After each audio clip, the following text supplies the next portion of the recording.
ফারুক হাসানকে দিয়ে শুরু করতে চাই।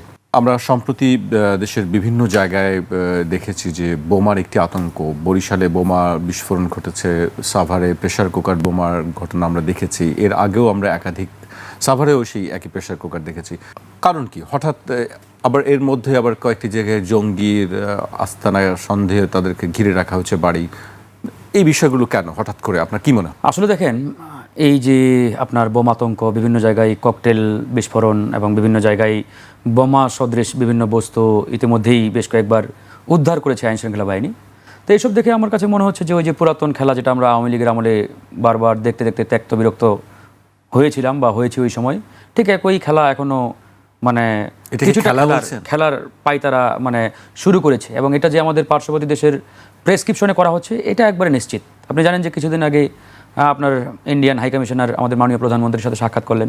ঠিক একই দিনে আমরা দেখতে পেলাম যে হঠাৎ করে ভারতের গোয়েন্দা সংস্থার প্রধান বাংলাদেশ সফর করছেন। যদিও এটা মিডিয়াতে ওভাবে আসে নাই যে কী কারণে, কিভাবে আসলেন, কোন উদ্দেশ্যে আসলেন ইত্যাদি। তো আমরা অনুমান করতে পারছি যে যেহেতু আগামী সম্ভবত 18 কি 19 তারিখ বোধহয় ব্রিক্স সম্মেলন ইন্ডিয়াতে অনুষ্ঠিত হতে যাচ্ছে, তো এই সম্মেলনে মাননীয় প্রধানমন্ত্রীকে তারা আপনার আমন্ত্রণ পত্র পাঠিয়েছেন। তো তিনি যাবেন কি না এখন পর্যন্ত সরকারের পক্ষ থেকে সেটি পরিষ্কার করা হয় নাই। তো আমার ধারণা সরকারকে ওয়ান কাইন্ড অফ চাপে রাখার জন্য এরকম খেলা তারা নতুন করে শুরু করেছে কিনা এটা একটা ভাববার বিষয়। এখন বলতে পারেন যে সরকার তো বিএনপি, তাহলে এই খেলাটা খেলছে কারা? হ্যাঁ, দেখেন বিগত 54 বছরে আমরা কিন্তু তাদের তাবেদারি থেকে পরিপূর্ণভাবে বের হতে পারি নাই। আমাদের প্রত্যাশা এবং আকাঙ্ক্ষা ছিল যে 5ই আগস্টের এই গণঅভ্যুত্থান পরবর্তী সময়ে আমরা সেই ইন্ডিয়ান হিজিমনি থেকে বের হতে পারবো, কিন্তু অত্যন্ত আনফর্চুনেট আমরা এখনও তাদের সেই হিজিমনি থেকে বের হতে পারি নাই। কারণ কি? হ্যাঁ, কারণ তো এটা পরিষ্কার। ধরেন যে ডক্টর ইউনূসের আমলে অনেক চেষ্টা করা হয়েছে, তবে তার আমলে আমি ধরেন যে এই জায়গাতে কিছুটা সন্তুষ্ট বলতে পারেন। বিশেষ করে দেখবেন যে ইন্টারিমের সময়ে সীমান্ত হত্যা টোটালি জিরোতে নেমে আসছিল, একটা জায়গাতেও কিন্তু কাউকে হত্যা করা হয় নাই। এটা তার একটা বড় অ্যাচিভমেন্ট। তার অনেক আলোচনা আছে এবং ওই ট্যানারির ধরেন যে অনেক প্রশংসাও আছে, আবার নেতিবাচক কমেন্টও আছে। বাট কিছু কিছু জায়গায় তাদের অভূতপূর্ব সাফল্য কিন্তু তারা বিগত 2 বছরে রেখে গেছেন, এগুলো বলতেই হয়। তো তার মধ্যে একটা হচ্ছে এই যে ইন্ডিয়ান হিজিমনির প্রভাব বাংলাদেশে ধীরে ধীরে কমিয়ে আনা, এটা অনেকটাই কমিয়েছিলেন। তো এই যে ইন্ডিয়ান হিজিমনির যে সার্কেলগুলো এখনও বাংলাদেশের বিভিন্ন লেয়ারে রয়েছে, এরা কিন্তু এখন কিছুটা আবার উকিঝুঁকি দেওয়ার চেষ্টা করছে, মাথাচাড়া দেওয়ার চেষ্টা করছে। এবং এই মাথাচাড়া দেওয়ার নৈপথ্যেই মূলত এই কারণগুলো আসলে ফ্যাক্টর হিসেবে কাজ করছে আর কি, যেটা আমরা ওই যে বোমা সদৃশ বিভিন্ন জায়গায় দেখতে পাচ্ছি। গতকালকেও সাভারে যেটা উদ্ধার হলো। তো এই বিষয়গুলো আমি মনে করি সরকার যদি শক্তভাবে আসলে টেকেল দিতে পারে, হ্যান্ডেল করতে পারে, তাহলে আসলে মানে এগুলো খুব একটা মানে এফেক্ট করবে না। এইসব ঘটনা কারা করছে সেই বিষয়ে কি সরকার আসলে জানতে পেরেছে? আমি বলছি যে আমার ধারণা সরকার মানে জানে না, এটা আমি বিলিভ করি না। সরকার অবশ্যই জানে এবং হয়তোবা তারা তার পরিপ্রেক্ষিতে অ্যাকশনও নেওয়ার চেষ্টা করছেন। আমি ওই যে বললাম যে আমরা তো এখনও তাদের হিজিমনি থেকে বের হতে পারি নাই। আপনি চাইলেও রাতারাতি কিন্তু আপনি ইন্ডিয়ান আধিপত্যবাদ থেকে এদেশকে মুক্ত করার যে মানে প্রক্রিয়াটা, এটা একবারে মানে রাতারাতি করে ফেলতে পারবেন না, এখানে সময়ের প্রয়োজন। তো এখানে সরকার আসলে কতটুকু দক্ষতা এবং অভিজ্ঞতার সহিত তাদের কূটনীতিক চ্যানেলের মধ্য দিয়ে তারা তাদের সম্পর্কটা আসলে কী বলে আপনাকে ভালোভাবে রাখতে পারে বা রাখবে ভবিষ্যতে, এটার উপরে অনেকটাই ডিপেন্ড করে। এখন এই দেশে আমি মনে করি যে ইন্ডিয়ান গভর্নমেন্ট বাংলাদেশ গভর্নমেন্টের মধ্যে দ্বিপাক্ষিক সম্পর্ক এবং কূটনীতিক আসলে রিলেশনটা আগামী দিনে কীরকম হয়, that is the major concern. আমি এই বিষয়ে আপনার কাছে আবারও আসবো পরবর্তীতে। আমি ব্যারিস্টার আসাদুজ্জামান ফুয়াদের কাছে আসতে চাই। আপনি আসলে কিভাবে দেখছেন এই বিষয়গুলো? সাম্প্রতিক যে বোমাতঙ্ক বা জঙ্গি তৎপরতার একটি ঘটনা আমরা দেখছি বিভিন্ন জায়গায়, আপনার কাছে কি? ধন্যবাদ। প্রথম কথা হচ্ছে এটা দুইটা প্লেয়ার করতে পারে আর কি। একটা হচ্ছে যে বাংলাদেশ সরকারের পক্ষ থেকে আমাদের গোয়েন্দা সংস্থাগুলো করতে পারে, দ্বিতীয়ত হচ্ছে ভারতের এলিমেন্ট, যেটা ফারুক ইন্ডিকেট করেছে আর কি। বাকি প্রশ্ন হচ্ছে যে বাংলাদেশ সরকার কেন করবে, সরকারের গোয়েন্দা সংস্থারা কেন করবে? পৃথিবীতে বহু সরকারই যখন আপনার বিভিন্ন পাবলিক ইস্যুজ হ্যান্ডেল করতে পারে না, তখন তাদের অ্যাটেনশন ডাইভার্ট করবার জন্য কৃত্রিম ফলস ফ্ল্যাগ অপারেশন করে, কৃত্রিম সিচুয়েশন তৈরি করে, যেটাকে ফলস ফ্ল্যাগ অপারেশন বলে। দেখবেন যে আপনি 3-4 দিন দেখবেন ছাত্রদল শিবির ব্যাপক মারামারি করলো, তো মারামারির কিন্তু ফলো আপ নাই, দেখবেন হট করে উঠে আবার হট করে একদম থেমে গেছে। ওই ফাঁকে দেখবেন যে আপনার অনেকগুলো ঘটনা ঘটে গেছে। আচ্ছা, ওইটার কারণ কি আপনি বলছেন? মানে ওই সময় অনেকগুলো কারণ ঘটে গেছে হয়তো, এটা মানে আপনাদের হঠাৎ করে হলো, হঠাৎ করে নেই। হ্যাঁ, নর্মালি দেখবেন ছাত্র সংঘর্ষ কিন্তু একটা ফলো আপ থাকে। দেখবেন যে এই অমুক জেলায়, অমুক ক্যাম্পাসে, অমুক কলেজে, অমুক বিশ্ববিদ্যালয়, এটা সেটা ওই সময়টাতে যেটা হয়েছে যে আপনার বিপিসি চেয়ারম্যানকে এর কয়েকদিন আগে ডিসমিস করা হলো আর কি, জ্বালানি সচিবকে খায় ফেলছে ওই সময়টাতে। ওই সময়টাতেই দেখবেন যে আপনার এই যে জ্বালানি সেক্টরকে প্রাইভেটাইজ করা, বসুন্ধরাকে দিয়ে দেবার একটা আলোচনা এবং তার পক্ষে রিপোর্ট নেওয়াটা, যেটা অ্যাসেসমেন্ট রিপোর্টটা তাকে 4 দিনের ভিতরে দিতে বলা হয়েছে জ্বালানি মিনিস্ট্রি থেকে। 4 দিনের ভিতরে রিপোর্ট কীভাবে দিবে? 2 দিন ছুটির দিন আছে। আবার সেই রিপোর্টের যে মানে বসুন্ধরার পক্ষে রিকমেন্ডেশনে সচিব এবং বিবিসি চেয়ারম্যান রাজি হন নাই। তো আপনি ডিসমিস করে দিলেন, নতুন লোক আসলো, নতুন লোক আবার রাজি হয়েছে। এর ভিতরে আপনি দেখবেন যে শিক্ষা মন্ত্রণালয় থেকে সিদ্ধান্ত নিয়েছে এনটিআরসি থেকে রিক্রুটমেন্ট আপনার স্কুল কলেজের গভর্নিং বডিতে দিয়ে দিয়েছে। গভর্নিং বডিগুলো কে চালাবে? এই সরকার দলীয় যে মানে যত মূর্খ টাউটবাটপার আছে গ্রামে গঞ্জে, মেম্বার টেম্বার, এরা হচ্ছে স্কুলে কলেজে রিক্রুটমেন্ট করবে। 2টা সিদ্ধান্ত হয়ে গেছে। আরও হয়তো হয়েছে আপনার ওষুধ কোম্পানিতে দেখেন যে যেটা আমাদের গণস্বাস্থ্য কেন্দ্রে জাফরুল্লাহ চৌধুরী ভাইয়ের একটা বিশাল অবদান ছিল, সে 80-র দশকে করে গেছেন। 117টা ওষুধে মূল্য, যেটা সবচেয়ে গুরুত্বপূর্ণ লাইফ সেভিং ওষুধ, সেটার মূল্য সরকার নির্ধারণ করবে। এটা প্রাইভেট সেক্টর করতে পারবে না। এই লাইসেন্সের ভিত্তিতে হচ্ছে প্রাইভেট সেক্টরকে ব্যবসা করতে দেওয়া হয়, এবং এর কারণে বিদেশি কোম্পানিগুলো তখন নাই হয়ে গেছে। এইটাকে তত্ত্বাবধায়ক সরকার, অন্তর্বর্তীকালীন সরকার 117 থেকে 295-তে নিয়ে গেছে। যে এইটার যেহেতু আমাদের রোগবালাই আরও নতুন করে বেড়েছে পলিউশনের কারণে, খাবারের কারণে, এইটার রেঞ্জ আরও বড় করেছে। এই যে এইটা করেছিল, এইটার অর্ডিন্যান্স, এটার যে প্রজ্ঞাপনটা ওই সময়টাতে বাতিল করে দিয়েছে সরকার। এর মানে হলো ওই যে 117টা পণ্য ওখানেই ছিল, এবং এইটাকে ইমিডিয়েটলি কারা ওয়েলকাম করেছে জানেন? ওষুধ মালিক শিল্প সমিতি, ওইটার সেক্রেটারিকে আমাদের মাননীয় সমাজ কল্যাণ মন্ত্রী ডাক্তার জাহিদ ভাইয়ের ভাই। মানে এখন আপনি চক্র বুঝতে পারতেছেন? একই সময়ের ভিতরে 10,000 বাস নামানোর সিদ্ধান্ত হয়েছে দেশের বিভিন্ন জায়গাতে। এর ভিতরে কোনো টেন্ডার হবে না, সরকার নামাই দিবে। সারা বাংলাদেশে আমরা কি আলোচনা করলাম? কে শিবিরের পক্ষে, কে প্রথম লাঠি থামাইলো, কে ছাত্রদল, কে লাঠি, কে নয়ন, কে হেলমেট বাহিনী, সারা বাংলাদেশ আমরা ব্যস্ত। সচিবালয়ে দেখেন গুরুত্বপূর্ণ অনেকগুলো সিদ্ধান্ত হয়ে গেছে। পিএসসিতে 4 জন সদস্য অ্যাপয়েন্ট হয়েছে, দলীয় লোক, কাউকে আমরা চিনি না ইনফ্যাক্ট, শুধু পত্রিকাতে দেখলাম এর পরে আসছে। এরকম অনেকগুলো সিদ্ধান্ত ওই সময়টাতে হয়েছে, যেটা আমরা এখন একের পর এক খুঁজে পাচ্ছি আর কি, যে ওই সময়টাতে হয়েছে। মানে একটা ইঙ্গিত যে আসলে ক্রিয়েট করা, রাইট। এর মানে হচ্ছে এটা সারা বাংলাদেশ না, সারা দুনিয়া এগুলো করে। ফলস ফ্ল্যাগ অপারেশন এবং গণমাধ্যম, গোয়েন্দা সংস্থা এবং গণমাধ্যম একসাথে মিলে এই নেক্সাসটা তৈরি করে, একটা ইভেন্টের থেকে মুখ সরায় দিবে, কোন ইভেন্টের দিকে তাকাবে ওটা আবার ঠিক করে দেয়। যেভাবে আপনার ক্যামেরাম্যান ঠিক করতেছে, প্রডিউসার ওখান থেকে রিমোট চাপতেছে, ক্যামেরা এইটা দাও ওইটা বন্ধ করে দাও, আপনার মেইনটা ধরো ওইটা কোনা দিয়ে আবার কাইটা দাও, ঠিক রাষ্ট্রটা এইভাবে চালানোর চেষ্টা করা হয়। এখন আমি জানি না এটা এক্স্যাক্টলি হচ্ছে কিনা, বাট গত 17, 18, 20 বছরে 2001 সালের পর থেকে এই জঙ্গি নাটক আমরা সারা দুনিয়াতে দেখেছি। এবারও কি? এবং দেখেন আপনি, এই যেখানেই আমেরিকার ইন্টারেস্ট নাই সেখানে আবার জঙ্গি নাই, যেখানে তেল গ্যাস নাই সেখানে জঙ্গি নাই, যেখানে খনিজ সম্পদ নাই সেখানে জঙ্গি নাই, যেখানে সোনার পাহাড় নাই, কয়লার পাহাড় নাই, তারপরে হীরার পাহাড় নাই, ওখানে আবার কোথাও জঙ্গি নাই। ওখানে দেখবেন অন্য সমস্যা তারা বলে, এখানে মাদক ইস্যুজ আছে, এখানে সিভিল ওয়ার আছে, এখানে গণতন্ত্রের সমস্যা আছে, মানবাধিকার লঙ্ঘন আছে। শব্দ দেখবেন তখন বদলে যাবে, তখন অন্য শব্দ আসবে। কিন্তু যেখানে ন্যাচারাল রিসোর্স আছে, যেখানে চুরিচামারির প্রশ্ন আছে সেখানে, এবং যদি মুসলিম কান্ট্রি হয় তাহলে সেখানে জঙ্গি নিয়ে আসবে। ফর্মুলা আছে, পুরো গ্রামার মেনে এটা করা হয় আর কি। তাহলে ওই সময়টাতে কে করছে রাষ্ট্র, এই যে নেক্সাস, এই যে রাষ্ট্রের ভিতরে গোয়েন্দা সংস্থা আছে, গণমাধ্যম আছে, সরকারের এই যে এনার্জি সেক্টরের যে অলিগার্ক আছে, এনার্জি সেক্টরের বড় বড় লবিস্ট আছে, এই পুরো নেক্সাস মিলে এগুলো করছে।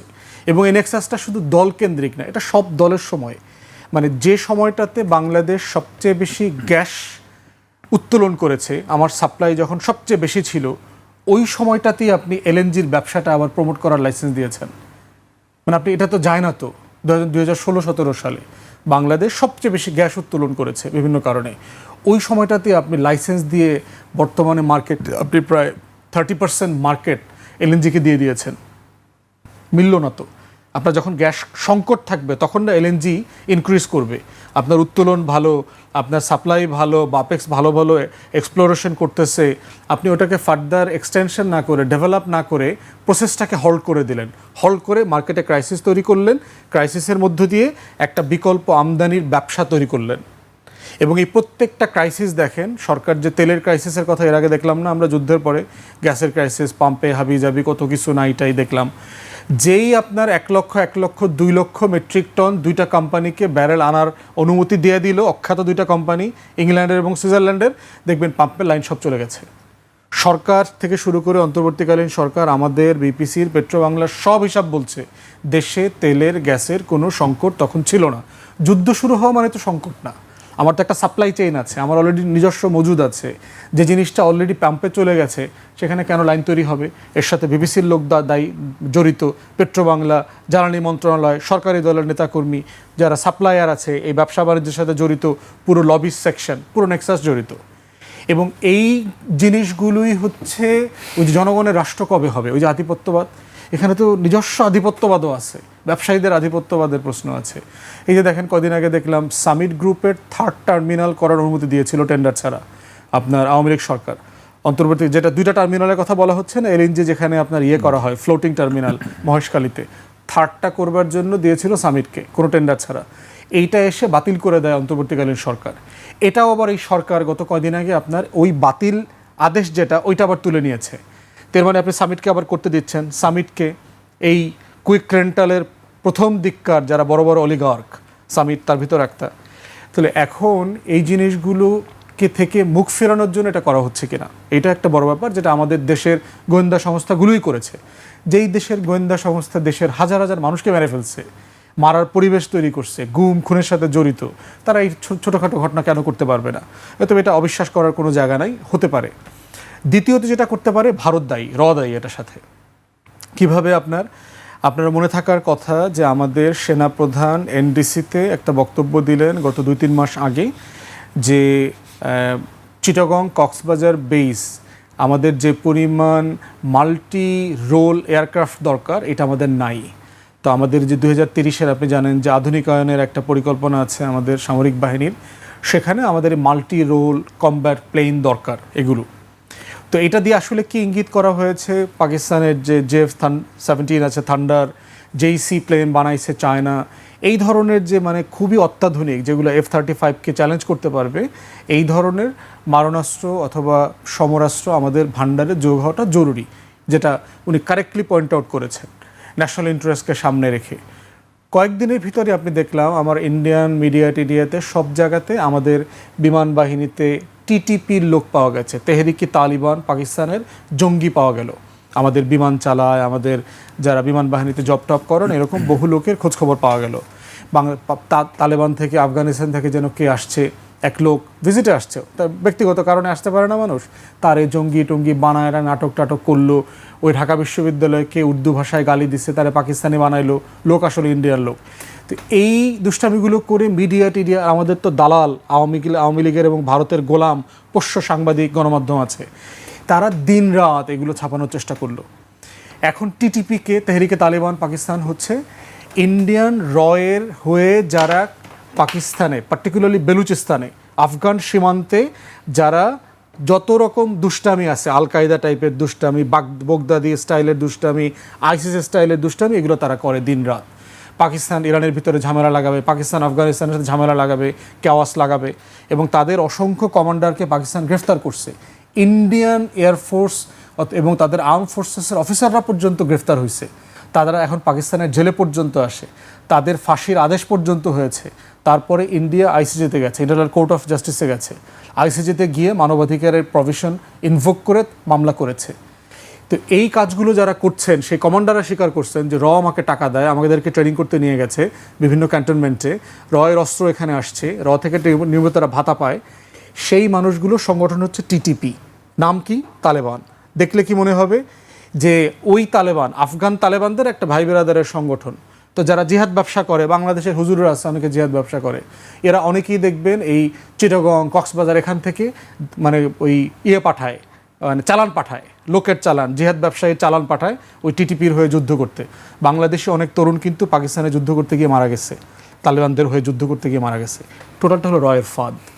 তাহলে এই যে ফেনোমেনানটা, ওয়ার অন টেররের যে ডিসকোর্স, যে ফেনোমেনা টেরোরিজমের, যেটা গত 25-26 বছর ধরে আমরা দেখে আসছি, আমাদেরকে মাথায় রাখা দরকার যে জেনুইন ঘটনা থাকতে পারে, অসম্ভব কিছু না।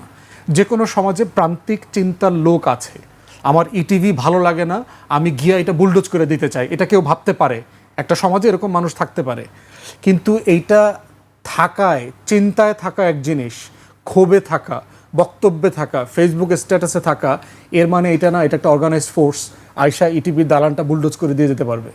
মানে আপনি কাকে কতটুকু স্পেস দেবেন, কার ব্যাপারে কতটুকু খবর বানাবেন, সেটা তো একটা দায়িত্বশীলতা থাকা দরকার। তো এই জন্য বাংলাদেশে গণমাধ্যম এবং যারা আমাদের গোয়েন্দা সংস্থার সদস্যরা আছেন তাদেরকে দয়া করে বলবো, বাংলাদেশের স্বার্থটা নষ্ট করিয়েন না, দেশের বদনাম হয়। এই যে বাংলা খবরটা আজকে আপনি আমাকে বললেন, এই খবরটা কি ইংলিশ হয় নাই মনে করছে দিনে? এই খবরটাকে সারা দুনিয়াতে ছড়ায়া যায় নাই যে বাংলাদেশে এই জঙ্গি ফেনোমেনা মানে করতেছে, উদ্ভব হচ্ছে? একই টাইমে আপনি 25টা ব্যবসায়ী কোম্পানি আসছে আমেরিকা থেকে ব্যবসা করতে, ওদের বিজনেস অ্যাসেসমেন্ট কি, বিদেশি বিনিয়োগ কিভাবে আসবে? তাহলে আপনি এগুলো করে কি আসলে দেশের ভালো করছেন, লাভ করছেন? আওয়ামী লীগের আমল এগুলো করে কি দেশের লাভ হয়েছে? অতএব আমাদের প্রত্যেকটা ফোর্স বাহিনীগুলোর ভিতরে যদি কেউ থাকেন, দয়া করে দেশের বিপক্ষে কাজ করিয়েন না। আগেও লাভ হয় নাই, ভবিষ্যতে লাভ হবে না, সরকারেরও 2 আনার লাভ হবে না। ফেসবুকের জমানা আপনি এইরকম 2 নম্বরে 9 নম্বরই করে লাভ হবে না। 1 ঘন্টা ওই যে বললো, সাথে সাথে ফারুক স্ট্যাটাস দিয়ে দিচ্ছে, সবাই বুঝতেছে ঘরের থেকে যে কে কোত্থেকে নাটক করতেছে। দয়া করে এগুলো করিয়েন না। জি, আপনার কাছে আমি আবার আসবো। আমি ফারুক হাসানের কাছে আসতে চাই। ব্যারিস্টার আসাদুজ্জামান ফুয়াদ অনেকগুলো কথা বলছিলেন এবং বলছিলেন যে অনেক ক্ষেত্রে ক্রিয়েট করা হয় অনেক ঘটনা, অনেক একটাকে আড়াল করতে গিয়ে একটা আড়াল করা হয়। কিন্তু আমরা জানি যে সরকারের দিক থেকে আন্তরিকতার কোনো অভাব নেই, সরকার চেষ্টা করছে। সরকার যারা মন্ত্রী আছে তারা প্রতিনিয়তই বলছেন যে যে ঘটনাগুলো ঘটছে সেই ঘটনা থেকে উত্তরণের চেষ্টা চলছে এবং মানুষ যে কষ্টে আছে সেই বিষয়গুলিও তারা অনুধাবন করছেন। মানে আপনার কাছে কেন মনে হয় যে আসলে ক্রিয়েট করা হচ্ছে বা ক্রিয়েট যারা করছে তাদের বিরুদ্ধে কেন ব্যবস্থা নেওয়া হচ্ছে না? ধন্যবাদ আপনাকে। হ্যাঁ, ফুয়াদ ভাইয়ের একটা পয়েন্টের সাথে আমি একমত, যেটা বলা হলো যে আমিও এর আগে টাচ করার চেষ্টা করেছি যে বিদেশি গোয়েন্দা সংস্থার প্রেসক্রিপশনে এরকম খেলা অতীতেও হয়েছে এবং বিগত 15-16 বছর আওয়ামী লীগের আমলে আমরা কিন্তু এটার একটা ধারাবাহিকতা দেখেছি যে একটা ইস্যুকে ঢাকা দেওয়ার জন্য আরেকটা ইস্যু ক্রিয়েট করা হয় প্রতিনিয়ত, একটা ঘটনাকে ধামাচাপা দেওয়ার জন্য আরেকটা ঘটনা আর্টিফিশিয়ালি ক্রিয়েট করা হয়। এরকম আমরা প্রতিনিয়ত আমাদের দৈনন্দিন একটা মানে কর্মকাণ্ডের মধ্যে মানে এরকম করে আসছে আওয়ামী লীগের আমলে বিগত 15-16 বছর। আরেকটা পয়েন্টে এটা ফুয়াদ ভাইয়ের সাথে আমি একমত না, তিনি নিজেও সেই পুরনো খেলাটা কেন বন্ধ আমি হচ্ছে না? আসবো। আরেকটা পয়েন্ট, ফুয়াদ ভাই নিজেই ধরেন যে এটার মানে ওই যেটা বলেন আপনার সরকারের পক্ষ থেকেও এটা করা হতে পারে। হ্যাঁ, তিনি যদিও এখানে আশঙ্কা করেছেন, তারপরে দেখেন সরকার যদি এই ঘটনাগুলো আর্টিফিশিয়ালি ক্রিয়েট করে থাকে তাহলে সরকার ভালো করে জানে যে এটা একটা আন্তর্জাতিকভাবে একটা ইমেজের প্রশ্ন। আজকে বাংলাদেশে জঙ্গিবাদের উত্থান, বিভিন্ন জায়গায় বম্বিং হওয়া, বোমা সদৃশ বিভিন্ন বস্তু উদ্ধার করা, এটা তো ইন্টারন্যাশনালি আমাদের দেশের ইমেজ সংকটে পড়বে এবং আন্তর্জাতিকভাবে আমরা ডিমোরালাইজ হবো ডে বাই ডে। তো এটা তো একদিকে সরকারের জন্য নেতিবাচক, আরেকদিকে বিদেশি ইনভেস্টর যারা আমাদের দেশে ইনভেস্ট করতে চায় তারা তো এখানে ইনভেস্ট করার সেই সাহসটা পাবে না, তারা তো সেই কমফোর্ট আপনার এনভায়রনমেন্টটা পাবে না। উনি কিন্তু নিজেই বলেছেন, তাহলে সরকার তো জেনে বুঝে নিজের পায়ে নিজে কুড়াল মারার কথা না, অ্যাজ পার ফুয়াদ ভাইয়ের কথা অনুযায়ী। তো আমার ধারণা এটা সরকারের পক্ষ থেকে করা হচ্ছে, ইটস নট আপনার মানে ট্রু। তবে সরকারের মধ্যেও আমি যে বললাম বিভিন্ন লেয়ারে বিভিন্ন জায়গায় এখনও কিন্তু ওই যে পতিত স্বৈরাচারের যারা ভারতীয় প্রেসক্রিপশনে বিগত 15-16 বছর এই দেশটাকে তারা তাদের মতো করে নাড়চার করেছে, তারা তো বাংলাদেশ থেকে সমূলে উৎপাটিত হয় নাই, পালিয়ে যায় নাই, তারা এখনও আছে। ওই চক্রটা এখনও কিন্তু খেলার চেষ্টা করছে। ওই চক্রটা এখনও কীভাবে সরকারকে বেকায়দায় ফেলা যায়, কীভাবে বাংলাদেশকে বেকায়দায় ফেলা যায়, কীভাবে সরকারের ইমেজ ডাউন করা যায়, কীভাবে বাংলাদেশটাকে একবারে আগের মতো করে আমরা আমাদের কন্ট্রোলে নিয়ে আসতে পারি, আমরা যেভাবে চাই সেভাবে যাতে সরকার বাধ্য হয়। কারণ বিগত 15-16 বছরের কথা আপনি দেখেন, এখানে কি সত্যিকার অর্থে বাংলাদেশের জনগণের কোনো সরকার ছিল না। এখানে ছিল একটা দিল্লির এক্সটেন্ডেড গভর্নমেন্ট, দিল্লির প্রেসক্রিপশনে এই সরকার শুধু ইমপ্লিমেন্ট করতো, বাস্তবায়ন করতো। তো ইন্ডিয়া যখন দেখলো 5ই আগস্টের পরে তাদের সেই ফর্মুলা আর এখানে নাই, জনগণ বিতাড়িত করেছে, তো তারা তো এটা মেনে নিতে পারে না, সহ্য করতে পারে না। তারা তো যে কোনো মূল্যে চাইবে যে আমরা আবারও কীভাবে আমাদের পূর্বের সেই কন্ট্রোলিং পাওয়ারটা আমাদের পকেটে নিয়ে আসতে পারি। সেই কন্ট্রোলিং পাওয়ারটা ইন্ডিয়া মূলত তাদের পকেটে নেওয়ার জন্যই এই খেলাগুলো খেলার চেষ্টা করছে।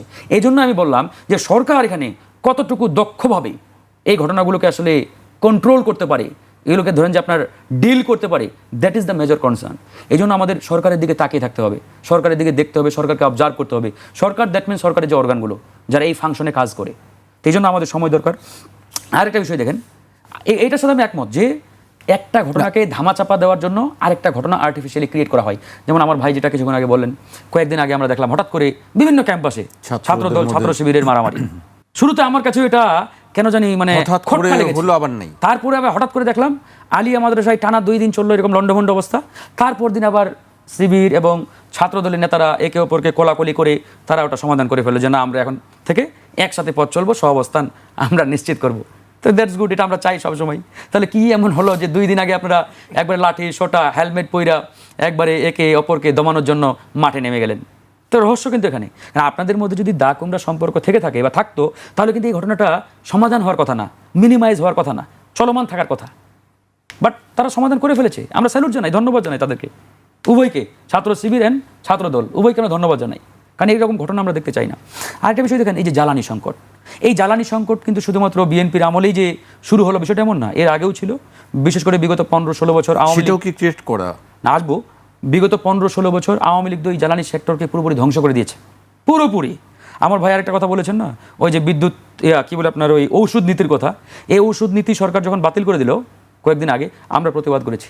আমরা বলেছি যে এই ঔষধ নীতি প্রণয়ন করতে গিয়ে প্রয়াত ডক্টর জাফরুল্লাহ চৌধুরী জীবন যৌবন উজাড় করে দিয়েছেন, এবং উনার জীবনের শ্রেষ্ঠ অর্জন হচ্ছে ঔষধ নীতি প্রণয়ন করা 82-তে। সুতরাং আপনারা এসে কলমের খোঁচা দিয়ে আজকে এটাকে বাতিল করে দিলেন, এটা তো মানে কোনোভাবেই মানার মতো না, গ্রহণযোগ্য না। বিগত 15-16 বছর আওয়ামী লীগ কী করলো, এই শিল্প খাতকে ওই সালমান এফরান সহ গুটি কয়েক অলিগার্কের হাতে তুলে দিয়ে পুরো শিল্প, আমাদের এই ঔষধ শিল্পটাকে কিন্তু ধ্বংস করে দিয়েছে, এবং এর কারণে বাংলাদেশের লক্ষ লক্ষ মানুষ পথের ভিখারি পর্যন্ত হয়েছে, কারণ এই ওষুধের আপনার ট্রিটমেন্টের মানে বিল পরিশোধ করতে গিয়ে। তা আমরা তো এরকম চিত্র আর দেখতে চাই না। তো আপনারা কেন করলেন? আমরা কিন্তু সরকারকে এটা নিয়ে ব্যাপক চাপ দিয়েছি এবং বলছি, তো সরকার যদি কোনো অন্যায় সিদ্ধান্ত নেয় এটা তো আমরা মানবো না। এখন দেখেন এই জ্বালানি সংকট তখনও ছিল, ইউনূস সরকারের আমলে সরকার অনেকটাই এটাকে ধরেন যে কন্ট্রোল করতে পেরেছে। বিশেষ করে আওয়ামী লীগের আমলে অনেক লাইসেন্স তারা বাতিল করেছে, যাদেরকে দেওয়া হয়েছিল বিভিন্ন টার্মিনাল করতে, এগুলো তারা ধরেন যে ক্যান্সেল করেছে। তো নানাভাবে তারা কিন্তু এই জিনিসটাকে ম্যানেজ করেছে ওই সময়। বাট বিএনপি এসে এখানে আবার তারা একটা বড় ধরনের ধাক্কা অলরেডি খেয়েছে, এবং এই ধাক্কা সামাল দিতে কতদিন লাগবে আই ডোন্ট নো, হয়তো মানে জনগণও আসলে বুঝতে পারছে না কতদিন লাগবে এটা ঠিক করতে। কিন্তু এই যে জ্বালানি সংকট সমাধানে এই যে প্রাইভেট সেক্টরের হাতে যে আপনার আমদানির যে দায়িত্বটা দেওয়া, এটা আসলে দেখেন পৃথিবীর 90% দেশ কিন্তু মানে বেসরকারিভাবে কিন্তু আপনার জ্বালানি আমদানি করে। ইভেন পাকিস্তান, ইন্ডিয়ার কথাও যদি বলি, তারাও কিন্তু মোস্ট অফ দেম তারা প্রাইভেট সেক্টরের মধ্য দিয়ে কিন্তু জ্বালানিটা আমদানি করে। আমাদের এখানে প্রশ্নটা কথাই, প্রশ্নটা কিন্তু আসলে প্রাইভেট সেক্টরকে জ্বালানি আমদানির দায়িত্ব দেওয়া না। প্রশ্নটা হচ্ছে যে প্রতিষ্ঠান বা যে কোম্পানিটাকে দেওয়ার কথা বলা হচ্ছে ইতিমধ্যে, ওই কোম্পানিকে নিয়ে আমাদের আপত্তি, ইভেন আমার নিজের আপত্তি, আর জনগণের আপত্তি। কারণ এই কোম্পানিটা বাংলাদেশের জনগণের পক্ষে না, এই গোষ্ঠীটা বাংলাদেশের জনগণের পক্ষে না, এটা নিয়ে মূলত আপত্তি। এই জায়গাতে বিরোধী দল যারা আছেন তারা যদি স্পেসিফিক পয়েন্ট টু পয়েন্ট এই সলিউশনের একটা রাস্তা সরকারকে দেখাতে পারতেন, তাহলে সবচেয়ে ভালো হতো। দেন গতানুগতিক আমরা বিরোধিতার জন্য বিরোধিতা করা, যেটা আপনি বিরোধিতা করে গেলেন যে না এটা আমরা মানবো না, এটা কেন দেওয়া হচ্ছে ইত্যাদি ইত্যাদি। আপনারা তো বিরোধী নেই, আপনারা তো সরকারের সঙ্গে আছেন। না, আমরা বিরোধী সরকারি ম্যাটার না, আমাদের কথা হচ্ছে আমরা ন্যায়ের পক্ষে। সরকার যদি ভালো কাজ করে অ্যাপ্রিসিয়েট করবো। ওই যে বললাম আমি ঔষধ নীতির বিরোধিতা আমরা নিজেরা করেছি, কারণ ওটা সরকারের মানে যে সিদ্ধান্ত মানে সরকার নিয়েছে এটা জনগণের পক্ষের সিদ্ধান্ত না, আমরা নিজেরা বলেছি। তো জনগণের পক্ষের সিদ্ধান্ত না নিলে আমরা তো সরকারকে ওই অন্ধভাবে সাপোর্ট দেবো না। বিগত 15-16 বছর আমরা কীরকম রাজনীতি দেখে আসছি, যে আওয়ামী লীগ যা বলতেন তাই আইন, তাই সংবিধান। হাসিনা যদি বলতেন যে আগামীকালকে পশ্চিম দিকে সূর্য উঠবে, আওয়ামী লীগের সাথে যারা ছিলেন 14 দল বলেন, মহাজোট বলেন, এক বাক্যে বলতো যে ইয়েস আপা এটাই সত্য, কালকে পশ্চিম দিকে সূর্য উঠবে। হয়েছে না এরকম? তো ওই প্যাটার্নের রাজনীতি আমরা এই গণঅভ্যুত্থান পরবর্তী সময়ে আমরা দেখতে চাই না। ইভেন আমাদের আসাদুজ্জামান ফুয়াদ ভাই, তিনি এবি পার্টির সাধারণ সম্পাদক। আচ্ছা বলুন তো, ওনারা তো 11 দলীয় ঐক্য আছে না, জামাত ইসলাম ওই ঐক্যের সবচেয়ে বড় রাজনৈতিক দল, তারা কি জামাতের প্রত্যেকটা সিদ্ধান্তের সাথে একমত? বলেন, হয় না। কিন্তু পার্লামেন্টে পর্যন্ত বিরোধ হয়েছে যে জামাত একটা সিদ্ধান্তে একমত হয়েছে, এনসিপি সেটার এগনেস্টে দাঁড়িয়েছে, হয়েছে তো। তো এই যে মোটা দাগে বড় সিদ্ধান্তের ক্ষেত্রে সবাই না, আমি এটাই বলছি যে গণঅভ্যুত্থান পরবর্তী সময়ে আমরা কিন্তু এটাই চাই যে আপনার মতের সাথে আমার পুরোপুরি মিলতে হবে, বা আপনি যা বলবেন তা আমি বাহবা বলবো, অন্ধভাবে সাপোর্ট দিব না, এই রাজনীতি দরকার নেই ভাই। যেটা সত্য আপনার দৃষ্টিকোণ থেকে, যেটাকে আপনি মানে রিয়েল মনে করেন, আপনি সাপোর্ট দেন। সেটা সরকারি দল করলো নাকি বিরোধী দল করলো, ডাজন্ট ম্যাটার, দেশের পক্ষে কিনা জনগণের পক্ষে কিনা। এই জন্য আমি বলছি যে প্রাইভেট সেক্টরে সরকার যদি এই জ্বালানি আমদানির দায়িত্বটা দিতে চায়, এখানে খুব একটা আপত্তি নেই। আবার আরেকটা এখানে আপত্তি এই কারণে আমরা করি, কারণ এটা শুধুমাত্র জ্বালানি না, এটা কিন্তু আমাদের একটা নিরাপত্তার ইস্যু, নিরাপত্তার প্রশ্ন। এই জন্য এই আশঙ্কাটা আরও বেশি আমাদের কুরে কুরে খাচ্ছে। তারপরেও আমরা সরকারকে বলেছি এবং বলে যাচ্ছি যে প্রতিষ্ঠান বা যে গ্রুপটাকে আপনারা দিতে চাচ্ছেন এটা আপনারা পুনর্বিবেচনা করেন, কারণ ওই গ্রুপটা নিয়ে জনগণের মধ্যে মারাত্মক লেভেলের অস্বস্তি রয়েছে। আমরা সরকারের কাছে আহ্বান জানাই, আপনার প্রাইভেটাইজেশন করতে চাইলে করেন, কিন্তু পুনর্বিবেচনা করেন। জি, আমি পর্যায়ে ফদ ভাইকে দিয়ে শুরু করতে চাই। আমরা ফারুক হাসানের কথার মধ্যে একটি কথা একবার উনি বলছিলেন যে ব্রিক্স নিয়ে তিনি তারেক রহমান প্রধানমন্ত্রী সেখানে যাবেন কি যাবেন না। আপনার কাছে কি মনে হয় এই বিষয়টি নিয়ে কয়েকদিন ধরেই আলোচনা চলছে, সরকারের পক্ষ থেকে এখনো কোনো সিদ্ধান্ত নেওয়া হয়নি, আপনার কি মনে হয়? একটু জ্বালানি নিয়ে একটু কথা বলি। দেখেন, মানে আমরাও নীতিগতভাবে কেউ বেসরকারিকরণ করবার পক্ষে না। ইভেন বসুন্ধরা, সামিট, যেসব কোম্পানির বিরুদ্ধে আমরা বিভিন্ন সময় কথা বলি, তাদেরকে দেওয়ারও বিপক্ষে না। বিষয় হচ্ছে প্রসেস ফলো করছেন কিনা, আপনি একটা নীতিমালার ভিত্তিতে দিচ্ছেন কিনা।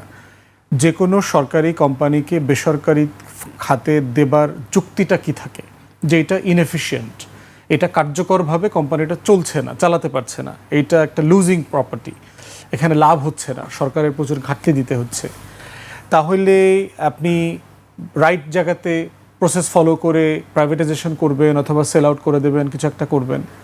আমাদের যে বিসিআইসি কর্পোরেশন আছে সেখানে আপনার প্রায় 50-60টা কোম্পানি আছে, অলমোস্ট এন্টায়ারলি সবাই মানে লুজিং এন্টারপ্রাইজ, লোকসানে আছে। বিমান বলেন, আমাদের রেলওয়ে বলেন, এরকম বড় বড় পাট কল, চিনি কল, যা যা আছে সব কিছু লুজিং এন্টারপ্রাইজ। আমরা এখানে কথা বলছি এমন একটা খাতের প্রাইভেটাইজেশন নিয়ে যেটা একমাত্র কোম্পানি যে লাভজনক প্রতিষ্ঠান। বিপিসি তো লাভজনক প্রতিষ্ঠান, হিউজ প্রফিট করে। অতএব এই কোম্পানিটাকে কেন আপনার এই কোম্পানি যে ব্যবসাটা করে এটাকে প্রাইভেটাইজ করতে হবে কেন? এটা তো আপনার লুজিং এন্টারপ্রাইজ না। এটা হলো প্রথম কথা। দ্বিতীয় কথা হচ্ছে যে আপনি যদি কোনো সেক্টরকে প্রাইভেটাইজ করেন তার আগে তো নীতিমালা করতে হবে, পার্লামেন্টে উঠাইতে হবে যে আমরা এই সেক্টরের এই অংশটা এই কারণে প্রাইভেট সেক্টরে দিতে চাই। তখন এটা নিয়ে পক্ষে বিপক্ষে আলাপ হবে। আপনি চিঠির ভিত্তিতে যদি লেনদেন করে ফেলেন, কাউকে ওয়াদা দিয়ে ফেলেন, কিন্তু পার্লামেন্টে কি সেই বিষয়গুলো আসলে আলোচনা হয়? সেটা তো আমরা বলছি যে এটা তো আমাদের প্রেশার, আমাদের কথা বলার কারণ তো এইটা যে আমরা নীতিগতভাবে তো এই জিনিসগুলোর বিপক্ষে না। যে আমরা এই যে বলছে না যে এই কোম্পানি ওই কোম্পানি, আমার কোনো আপত্তি নাই। বাংলাদেশে যে কোম্পানি এলিজেবল, আমার নীতিমালার প্রশ্ন, যারা ফুলফিল করবেন, যারা মার্কেটে ম্যানুপুলেট করবেন না, যারা মার্কেটে জনগণকে কষ্ট দেবেন না, এই নীতিমালার মধ্যে যাই আসবেন তাকেই বিজনেস দেওয়া হোক, আমার কোনো আপত্তি নাই। কিন্তু সেটা আপনি করছেন না কেন? আপনি গোপনে গোপনে করছেন কেন? যাদের মতামত নিতে চাইলেন, বিপিসি, জ্বালানি মন্ত্রণালয়, পেট্রো বাংলা, তাদেরকে আপনি একটা মতামত দেবার জন্য বাধ্য করছেন কেন? সে যখন জনগণের পক্ষে রাষ্ট্রকে সামনে রেখে মতামত দিল, আপনি তার পথ খায়া ফেললেন মানে কি? এর পরের সচিব, এর পরের চেয়ারম্যান বুঝবে না যে আসলে আমাকে কি মত দিতে হবে? আপনি প্রচ্ছন্নভাবে এটা বলে দিলেন না যে সরকার আসলে কি মত চাচ্ছে। তাহলে এই প্রসেসটা হচ্ছে সন্দেহজনক, যে আপনি আসলে মনোপলিতে যাচ্ছেন, আপনি আসলে কুইক রেন্টাল মডেলে যাচ্ছেন, যে আওয়ামী লীগ বিদ্যুৎ খাতের নিয়ন্ত্রণে আছে, আমাদেরকে তেল আর গ্যাসের নিয়ন্ত্রণটা নিতে হবে আমাদের ব্যবসায়ীদেরকে দিয়ে। এই জায়গাগুলো হচ্ছে ভয়ঙ্কর। জনগণের মালিকানার প্রশ্ন এখানে কম্প্রোমাইজ হচ্ছে। আমরা নীতিগতভাবে এগুলোর বিপক্ষে না। থার্ড হচ্ছে আপনি প্রাইভেট সেক্টরে দিয়ে নীতিমালা মানে আপনি নিয়ন্ত্রণ করতে পারবেন কি না, এটার ব্যাপারে আমাদের আস্থার ঘাটতি আছে। কেন ঘাটতি আছে? জ্বালানির অনেকগুলো বিষয় তো প্রাইভেট সেক্টরে দেওয়া হয়েছে, সরকার তো একটা জিনিসেরও নিয়ন্ত্রণে নাই। এক্সাম্পল দেই, কুইক রেন্টাল একটা বড় ব্যাপার না? বিদ্যুৎ আমরা তো প্রাইভেট সেক্টরে দিচ্ছি। প্রাইভেট সেক্টরে দেওয়ার পরে তার কি আপনি নিয়ন্ত্রণ করতে পেরেছেন? বিদ্যুৎকে সাফিসিয়েন্ট প্রোডাকশন হচ্ছে? বিদ্যুৎ যেটা প্রডিউস হচ্ছে এটাকে সাফিসিয়েন্টলি ট্রান্সফর্ম করা যাচ্ছে? বাড়িতে বাড়িতে আমরা দিতে পারছি? বিদ্যুৎ যেটা যে দামে পাওয়ার কথা জনগণ কি সেই দামে পাচ্ছে? এখানে প্রফিট হচ্ছে না কোথায়? এখানে বিদ্যুৎ খাতের যে ভুতুড়ে বিল থেকে শুরু করে যে দুর্নীতি আছে এটা কি বন্ধ করা গেছে? তাহলে আপনি কোন অংশটা প্রাইভেটাইজ করলেন? সকল লুজ প্রজেক্ট মানে সকল সভরেন ক্লোজ দিয়ে গ্যারান্টি দিলেন আপনি, মানে আপনি গ্যাস দিবেন, সে প্রডিউস করে দিবে। গ্যাস দিতে না পারলেও তাকে টাকা দিতে হবে, তাকে ক্যাপাসিটি চার্জ দেবেন। এই প্রসেসটার ভিতরে কি দিলেন আপনি জনগণকে? তাহলে এই যে বেসরকারিকরণ করলেন, এটা তো আসলে বেসরকারিকরণ করলেন না, আপনি একটা খাতকে জনগণের টাকা দিয়ে দৈত্য বানানোর একটা ব্যবস্থাপনা করলেন। তাহলে একইভাবে দেখতে পাচ্ছি, ধরেন এলএনজি বেসরকারি খাতে দিয়ে দিয়েছে না সরকার তো এলএনজি প্রসেস করে না। তাহলে এলএনজি যে এই যে 12 লিটারের বোতল যে 1600 কত টাকায় যেন বিক্রি করার জন্য সরকার বলে দিয়েছে, যে কোনো দোকানে জানতো সোনার বাংলায় 1800, 1900, 200, 300 টাকা বেশি দামে ছাড়া এলএনজি দেশে কেউ কোথাও কিনতে পারছে কিনা? তাহলে আপনি বেসরকারি খাতে তো এলএনজি দিলাম আমরা, মার্কেটের প্রায় 25-30% এখন 17 সাল থেকে শুরু করে, এবং এটা মানে র্যাপিডলি বাড়ছে এলএনজির এই বোতল ব্যবসা। তো আপনি নিয়ন্ত্রণ করতে পারছেন না। তো থার্ড হচ্ছে আপনি বসুন্ধরাকে তো বিটুমিন প্রডিউস করবার জন্য দিয়েছিলেন, রেজাল্ট কি হয়েছে? তার যে byproduct furnace oil, diesel, এটা কি রাইট প্রসেসের ভিতরে রাইট প্রাইসিংয়ের মধ্যে দিয়ে এসে সেল করছে? তাহলে আপনি যে প্রাইভেট সেক্টরে দেবেন, বিপিসি, জ্বালানি মন্ত্রণালয়, পেট্রোবাংলা, সে কি জনগণের হয়ে এটা নিয়ন্ত্রণ করতে পারবে? আমাদের সরকারি সংস্থাগুলোকে তো আমরা দেখেছি, তিতাস, পিডিবি, ওয়াটার, ওয়াসা, হাবিজাবি যা আছে, কেউ কি আমাদের হয়ে কখনো, জনগণের হয়ে কখনো দাঁড়িয়েছে? জনগণের হয়ে লড়াইটা করেছে যে জনগণের জন্য আমি কাজটা করব, এই মূল্যটা নির্ধারণ করব? এই জন্য আমরা ইন প্রিন্সিপাল প্রাইভেটাইজেশনের বিপক্ষে না, যে কোনো কোম্পানিকে আপনি দেন। প্লাস হচ্ছে গুরুত্বপূর্ণ প্রশ্ন হচ্ছে রেল লাইন লস করা, বাংলাদেশ বিমান লস করা আর জ্বালানির ট্যাঙ্কার ডুবে যাওয়া কিন্তু এক জিনিস না। এই যে অ্যাক্সিলারেটর অয়েলের এখানে আগুন লাগছে, এটা কি আমাদের রেলে ঝামেলা আছে না? প্রতিদিন আপনার উল্টা পাল্টা হইতেছে, টিকিট পাওয়া যায় না, সময় মতো ট্রেন যায় না, লক্কর ঝক্কর, গতি থাকলেও উঠায় না। আখাউড়া সীমান্ত, কুমিল্লা সীমান্তে গেলেই ট্রেন আস্তে করে থাইমা যায়, চোরা চালানিরা 5-10 মিনিটের ভিতরে মাল ওঠানামা করতেছে, ব্যবসা করে ফেললো, এগুলো বন্ধ হয় নাই। এই বন্ধ না হওয়ার কারণে কি বাংলাদেশের সভরেন্টি কম্প্রোমাইজড হচ্ছে কিনা? আমার স্বাধীনতা সার্বভৌমত্ব বিপদে পড়ছে কিনা? পড়ছে না। আমরা ভোগান্তির শিকার হচ্ছি। কিন্তু জ্বালানি এমন একটা বিষয়, রাষ্ট্রের পুরো সভরেন্টির কোশ্চেন জড়িয়ে গেছে এখানে। যদি গ্যাস না থাকে, বিদ্যুৎ না থাকে, আপনার তেল না থাকে, টোটাল ইন্ডাস্ট্রি কলাপস করবে। ইতিমধ্যে 200-র উপরে কোম্পানি দেখলাম ভলান্টারিলি আপনার শ্রমিকদেরকে বাড়ি পাঠায় দিচ্ছে। আবার আপনি 25টা কোম্পানিকে আইনা প্রধানমন্ত্রীর সাথে মিটিং করতেছেন, হেরা কি লেখাপড়া জানে না? পত্রিকা পড়ে আসে নাই যে বাংলাদেশে কি অবস্থা চলতেছে? বিডার যিনি চেয়ারম্যান আশিক চৌধুরী কদিন আগে বলছে না যে আমাদের সব চেষ্টা বিফলে কেন যাচ্ছে? কারণ এই সিকিউরিটিগুলো আমরা দিতে পারছি না। তাহলে এই যে সামগ্রিক বাস্তবতায় জ্বালানির মতো একটা গুরুত্বপূর্ণ জিনিস, কুইক রেন্টালের অভিজ্ঞতা মাথায় রেখে এই অলিগার্কদের হাতে আপনি আবার তুলে দেবেন কিনা? এই এসালমরা তো নাই হয়ে যায় নাই বাংলাদেশ থেকে। এই যে 2026 এই শতাব্দীর যে জগৎ শেঠ, উমিচাঁদ, রায়দুল্লভরা তো নাই হয়ে যায় নাই, তারা তো আছে। তাদের একজনকে তো বিচারের মুখোমুখি করতে পারেন নাই। পেরেছি আমরা? দুদককে বাধ্য করার চেষ্টা করা হয়েছে, এই সরকার করেছে এসালমকে ক্লিন শিট দেওয়ার জন্য। দুদকের অফিসাররা, কমিশনাররা অত্যন্ত ইন্টেগ্রিটিওয়ালা মানুষ, রিজাইন করে চলে গেছে, এখনও তো কাউকে অ্যাপয়েন্টমেন্ট দেন নাই। বাংলাদেশ ব্যাংকে এসালমের লোক বসাইছেন, এসালমের জন্য একটা অর্ডিন্যান্সে একটা প্রভিশন ঢুকাইছেন, ল চেঞ্জ করে ফেলছেন 18 খ। শুধু সামিটকে এই টার্মিনালটা দেওয়ার জন্য একটা অর্ডিন্যান্স চেঞ্জ করে ফেলছেন, একটা প্রজ্ঞাপন উইথড্র করে ফেলছেন। ওষুধ শিল্পকে বেনিফিট দেওয়ার জন্য আপনি জনগণকে বেচে দিয়েছেন। 117টা কোম্পানি থেকে ওষুধটা থেকে 295টা ওষুধের দাম কমানোর, নিয়ন্ত্রণ করবার অধিকার কেড়ে নিয়েছেন। তাহলে আমি তো দেখতে পাচ্ছি যে আপনি প্রাইভেট সেক্টরে জনগণের হয়ে প্রাইভেটাইজ করছেন না, আপনি অলিগার্কের পক্ষে প্রাইভেটাইজ করছেন। আমরা বেসরকারীকরণ চাই, যে জায়গাতে বেসরকারীকরণ করার দরকার জনগণের মালিকানা ঠিক রেখে, আমার দেশের লাভ হবে, রাষ্ট্রের লাভ হবে। 3টা পাটকলকে আপনি বেসরকারীকরণ করেছেন, ফাইন, হতেই পারে, আলোচনা করেন, সবাই মিলে নীতিমালা তৈরি করেন। তা না করলে যেটা হবে, পৃথিবীতে বহু দেশ আছে শুধু জ্বালানিকে কেন্দ্র করে সরকার বদল হয়ে গেছে, রায়ট হয়েছে, সিভিল ওয়ার লাগছে শুধু জ্বালানিকে কেন্দ্র করে। তেল গ্যাসের জন্য যুদ্ধ হচ্ছে, স্ট্রেইট অফ হরমুজে কিসের জন্য যুদ্ধ হচ্ছে? আপনার এখানে আমরা অসংখ্যবার আলোচনা করেছি, এই জ্বালানি নিয়ে। তো ভেনেজুয়েলার মাদুরোকে কেন উঠায় নিয়ে আসছে? জ্বালানির জন্য। আফ্রিকার যেখানে ডায়মন্ডের আছে, পাহাড় আছে, গোল্ডের পাহাড় আছে, সেখানে কেন সিভিল ওয়ার হচ্ছে? ইরাক যুদ্ধ। তাহলে সেই রকম একটা গ্লোবাল রিয়েলিটিতে আপনি আসলে কি করবেন? এরপরে দেখেন অ্যাক্সিলারেটর অয়েলের পিছনে সজীব ওয়াজেদ জয়ের হাত আছে, তার এখানে ইনভেস্টমেন্ট আছে, এই জিনিস তো আমরা অলরেডি জানি।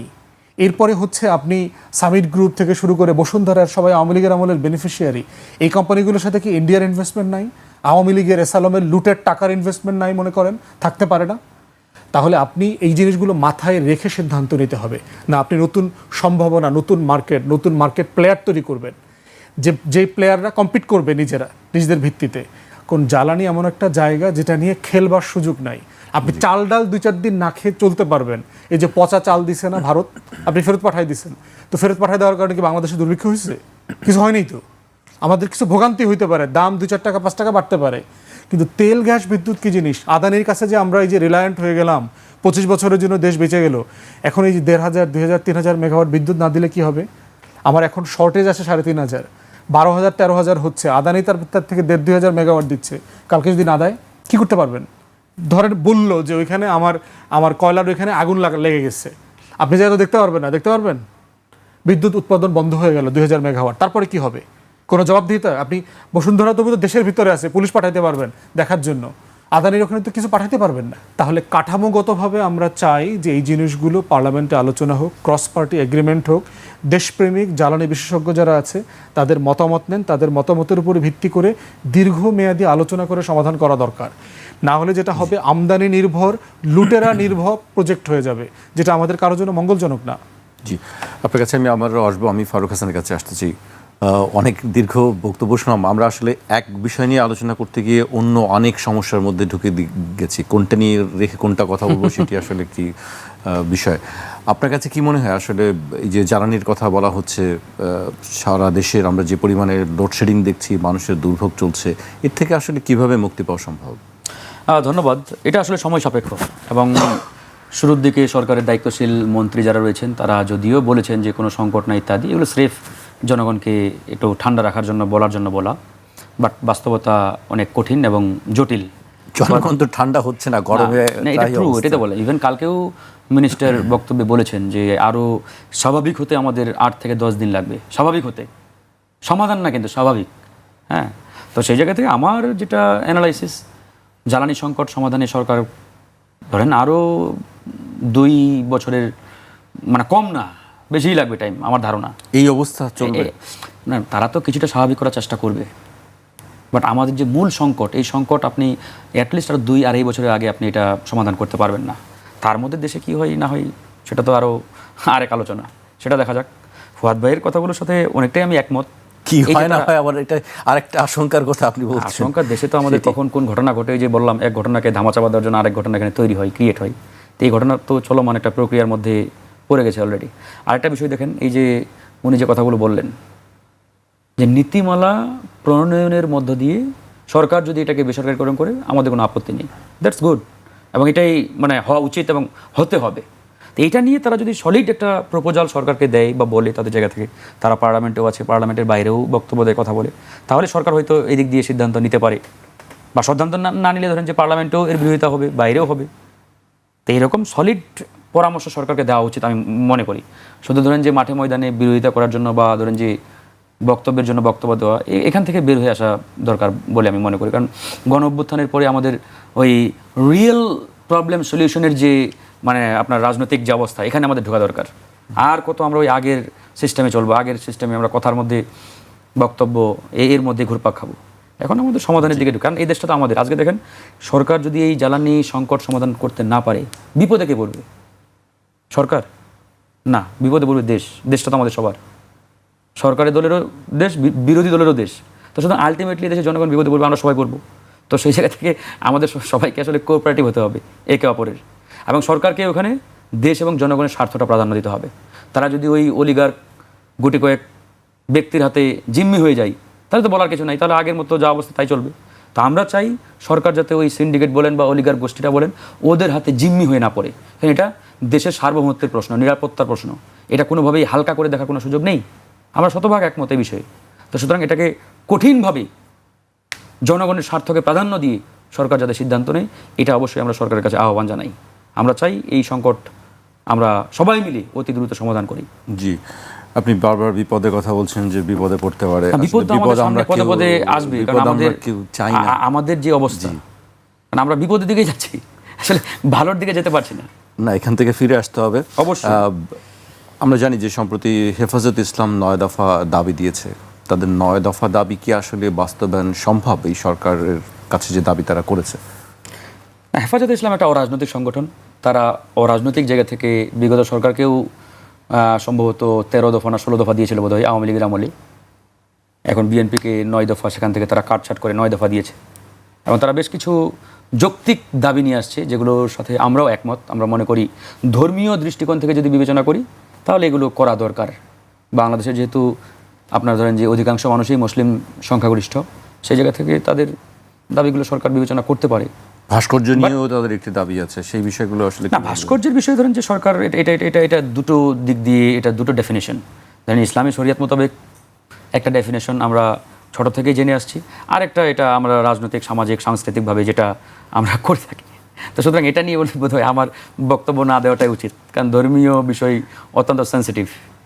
এই বিষয়ে কথা বলতে গেলে দেখেন এখন হুজুররা মনে করতে পারে আমাদের বিরুদ্ধে বলেছে, আবার সাংস্কৃতিক কর্মী যারা এরা বলতে পারে যে আমাদের বিরুদ্ধে বলেছে।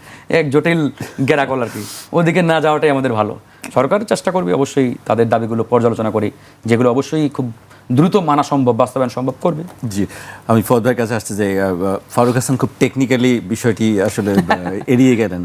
একদিকে সংস্কৃতি কর্মীরা কি চিন্তা করবেন, একদিকে হুজুররা কি চিন্তা করবেন, সেটি উনি ভাবছেন। না, এখন বিষয়টা সবাইকে নিয়ে চলতে হবে, সবাইকে নিয়ে বাংলাদেশ।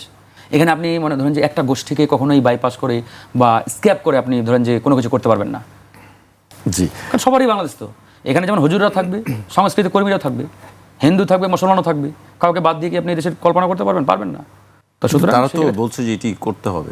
আমি এটাই তো বললাম, সরকার তাদের দাবিগুলো আমলে নিয়ে পর্যালোচনা করুক না, করে তারা তো একটা মতামত জানাবে বা কথা বলবে। এটা তো এমন না যে ফুল স্টপ হয়ে গেল, আলোচনা চলুক। জি, ফওয়াদ ভাই আপনার কাছে কি মনে হয়, তাদের দাবি কি যৌক্তিক এবং সেইগুলো কি আসলে বাস্তবায়ন সম্ভব কিনা? একটা বিষয় হচ্ছে যে একটা বিষয় হচ্ছে যে নাগরিক হিসাবে অথবা যে কোনো অরাজনৈতিক সংগঠন হিসেবে তো যে কোনো দাবি রাষ্ট্রের কাছে করার সুযোগ আছে, এবং সেটা করবার ব্যাপারে আসলে হেফাজতেরও যথেষ্ট রাইট আছে। রাষ্ট্রের জায়গা থেকে কিছু বিষয় তো বিবেচনাতে নেবার সুযোগই আছে। যেমন ধরেন তারা বলছে শাপলা চত্বর গণহত্যার বিচার খুবই ন্যায্য একটা জায়গা, খুবই ন্যায্য জায়গা। ইতিমধ্যে আইসিটিতে নড়াচড়া হয়েছে। আমরা সরকারের কাছে, অন্তর্বর্তীকালীন সরকারের কাছে দাবি করেছিলাম একটা কমিশন করবার জন্য। শাপলা চত্বরে যে গণহত্যা হয়েছে এটা একটা কমিশন করে পাবলিক হিয়ারিং করবার জন্য। প্রফেসর ইউনূস সাহেব সম্ভবত শেষের দিকে বলেছেন জাতিসংঘকে দিয়ে একটা তদন্ত করাবেন, কিন্তু তখন সময় প্রায় আসলে শেষ হয়ে গেছে, এটা আর ওয়ার্ক করে নাই আর কি।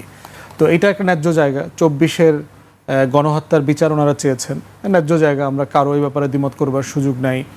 ওনাদের কাওমি ঘরানার লেখাপড়ার মানের ব্যাপারে কথা বলেছেন। এই মান শুধু কাওমি ঘরানার না, বাংলাদেশের টোটাল লেখাপড়ারই একটা কম্প্রিহেন্সিভ জায়গাতে আসা দরকার, যে কোনটাকে কোন মানে আপনি দেবেন। সে ইংলিশ মিডিয়ামে পড়ুক, ভার্সনে পড়ুক, বাংলাতে পড়ুক, মাদ্রাসাতে পড়ুক, সব জায়গারই একটা কমন লেখাপড়ার মান গ্রেডিং ঠিক করা দরকার। তা না হলে যেটা হচ্ছে যে রাষ্ট্র খুবই সেগমেন্টেড হয়ে যাচ্ছে চিন্তায়, লেখাপড়ায়, যার যার প্যারালাল লেখাপড়ার কালচার ডেভেলপ করতেছে, যেটা সমাজের নাগরিক যে সম্পর্ক, সেই সম্পর্কের ভারসাম্য নষ্ট করে দেবে। পার্বত্য চট্টগ্রাম নিয়ে কথা বলেছেন, খুবই ন্যায্য। আমরা নিজেরাও বিভিন্ন সময় এটা নিয়ে কথা বলেছি।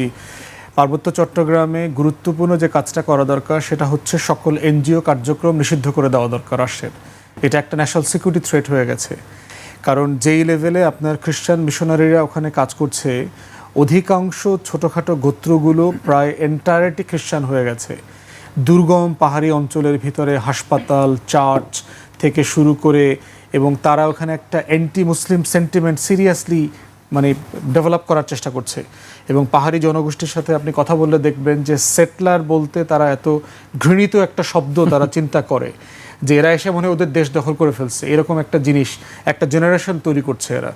অতএব পাহাড়ের সকল এনজিও জনগোষ্ঠীর অ্যাবসলিউট কর্মকাণ্ড নিষিদ্ধ করতে হবে। কিন্তু এখন প্রশ্ন হচ্ছে যে এনজিওরা তো কিছু সামাজিক উন্নয়নমূলক কাজ করে, সেগুলোর কি হবে? সেগুলো বাংলাদেশ রাষ্ট্র টেক ওভার করবে। নাগরিক আকারে তার যে পরিমাণ বঞ্চনা আছে, তার যেটার ঘাটতি আছে, সেটা লেখাপড়া হোক, কালচার হোক, ভাষার প্রোটেকশন হোক, জব, চাকরি বাকরি, সব কিছুতে ন্যায্যতা করবার জন্য আমরা বলেছি একটা ট্রুথ কমিশন করেন, একটা ঐক্য কমিশন করেন। ঐক্য কমিশন করে সকল জাতিগোষ্ঠী যারা আছেন তাদের বক্তব্য শোনা দরকার, তাদের কষ্ট, তাদের চাওয়া পাওয়াগুলো শোনা দরকার, কিভাবে এই বৈষম্য বঞ্চনাগুলোকে রাষ্ট্র আমরা অ্যাড্রেস করতে পারি।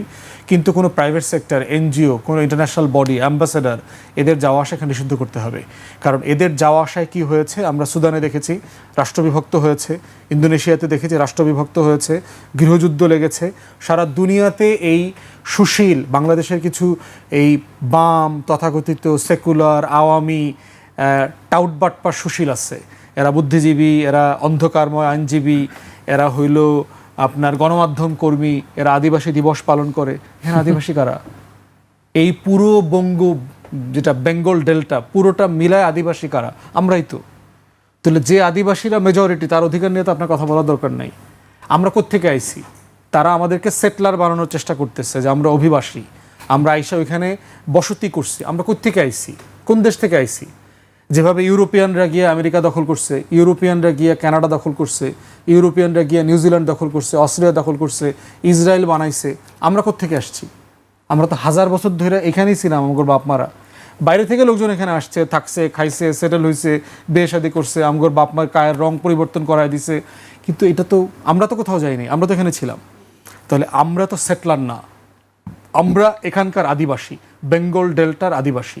অতএব ওই পাহাড়ি জনগোষ্ঠী যারা 100, 150, 200, 250 বছর আগে ভিয়েতনাম থেকে, ফিলিপিন থেকে, বার্মা থেকে, চায়না থেকে, ইন্ডিয়া থেকে আসছে, তার আদিবাসী হয় কিভাবে? আজকে ধরেন এই যে রোহিঙ্গারা আছে না বাংলাদেশে, লাখ লাখ রোহিঙ্গারা আছে না, 200 বছর পর ওরা কি আদিবাসী ক্লেম করবে? আমরা কি এটা অ্যালাউ করবো যে আমরা এখানে 200 বছর ধরে থাকি কক্সবাজারে, অথবা কক্সবাজারে আমার যারা বাঙালি আছে আগে থেকে, তোমরা যাও, ভিতরে যাও, তোমরা সেটলার এখানে? তাহলে এই যে চক্রান্তটা, এটা খুব ভয়ঙ্কর। এটা প্ল্যান ছিল ব্রিটিশ আমল থেকে, আপনার সেই গত শতাব্দীর শুরুর দিকে, যে এখানে একটা আলাদা খ্রিস্টান রাষ্ট্র বানানোর প্ল্যান তাদের অরিজিনালি আছে। এবং আপনি যদি একই সাথে দেখেন ক্রস বর্ডার মিয়ানমারে চীন জনগোষ্ঠী এবং মিজোরাম থেকে শুরু করে আপনার এখানকার 4-5টা স্টেট ভারতের ইতিমধ্যে খ্রিস্টান মেজরিটি হয়ে গেছে। এর সাথে বাংলাদেশ অংশ যদি যোগ করেন, এই পুরোটা মিলে তারা একটা খ্রিস্টান স্টেট বানানোর চিন্তা তারা করছে। অতএব এটা ন্যাশনাল সিকিউরিটির কোশ্চেন, শুধু হেফাজতের প্রশ্ন না।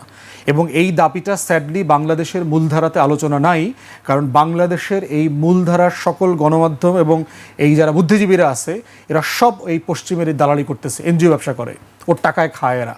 এবং দেখবেন সব এনজিও ব্যবসায়ীরা আদিবাসী দিবস পালন করে, কারণ আমেরিকার টাকা দিয়ে ওর ব্যবসা চলে, ওর প্রজেক্ট চলে। তো এই একই রকম এটা একটা সভারেন্টির কোশ্চেন। তো এই বিষয়গুলোতে আমরা সরকারকে দাবি করেছি ইতিমধ্যে যে জনগণের ন্যায্য বঞ্চনা আছে, এটা সত্য, কিন্তু বাইরের ইন্টারফেয়ারেন্স বন্ধ করতে হবে, দিয়ে রাষ্ট্রকে সেটাকে অ্যাড্রেস করতে হবে রাষ্ট্রের জায়গা থেকে। জি।